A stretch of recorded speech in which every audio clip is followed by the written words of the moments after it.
I'm Russ Heaps, and welcome to this segment of Beer to Whiskey. This is one in our series of Big Jon and 5, in which we get my buddy here, Big Jon Richards, who's one of the better informed beer experts in the Greenville, South Carolina area, to pick a beer, and then we chat it up. We're coming to you, as always, from the beer capital of Greenville, which is Barley's Tap Room, downtown on Washington Street. They've just got an amazing selection here. What'd you pick, Jon? Well, today, for lack of a better term, I'm throwing you a bone, Russ. This is Russ's favorite beer, Ballast Point's Victory at Sea. Yay. Coffee and vanilla Imperial Porter. This is really neat. So, and this at some point is probably going to be everybody's favorite beer for the half an hour it takes you to drink this guy. Well, I did notice that these aren't pint glasses. These are like training wheel kind of glasses. Well, it's not even so much training wheels as it is more like ailerons, you know, to correct the descent. Yes, okay, I see. Well, tell me a little about it. So it's a big beer, like I said, 10%, built on a porter style, which is the original dark beer. You know, the sort of industrial revolution gave us the ability to roast malts so that we could get them darker and darker and darker without them catching on fire. Is the short version. So once we discovered that, we found out that these dark coffee and chocolate flavors can come out of these beers, come out of these malts, and not have to be smoked or, you know, some of those aggressive, acrid kind of fire flavors. So with this guy, they've taken that, ramped up the alcohol, ramped up the recipe entirely, and added local coffee beans and some vanilla bean, and created this dessert of an Imperial Porter. You'll no doubt wonder what the difference between porter and stout is, and it's not much.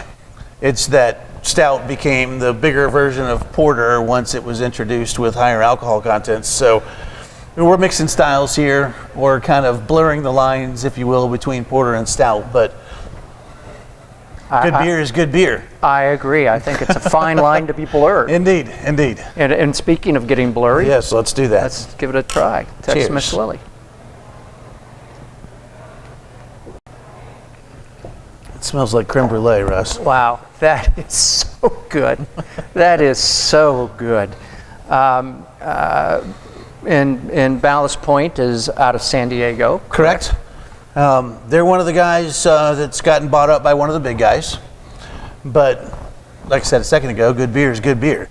And these guys got bought by Constellation. This was a coup for them, I'm sure, because Constellation paid $1 billion for this brewery and then left it alone to do what it's always been doing, which is what we hope for as craft beer lovers, is that the big companies that do swoop in let the beer makers keep making the product that made it famous to begin with.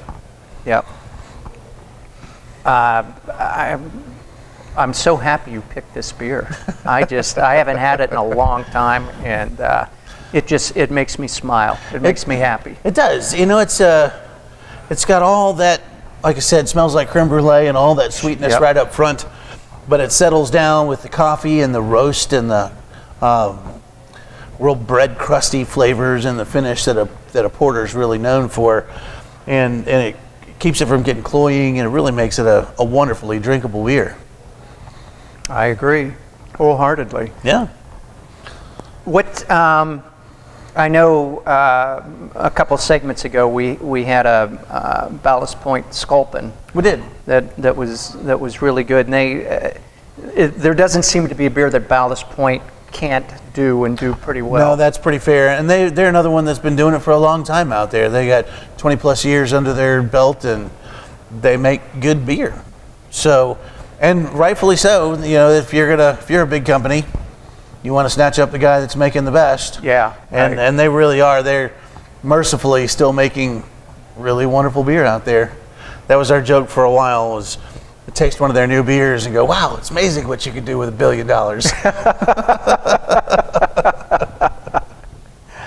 And to that I say happy drinking. Back at you. And until next time, coming to you from Barley's Tap Room in downtown Greenville. Big Jon Richards and myself. Happy trails. Cheers.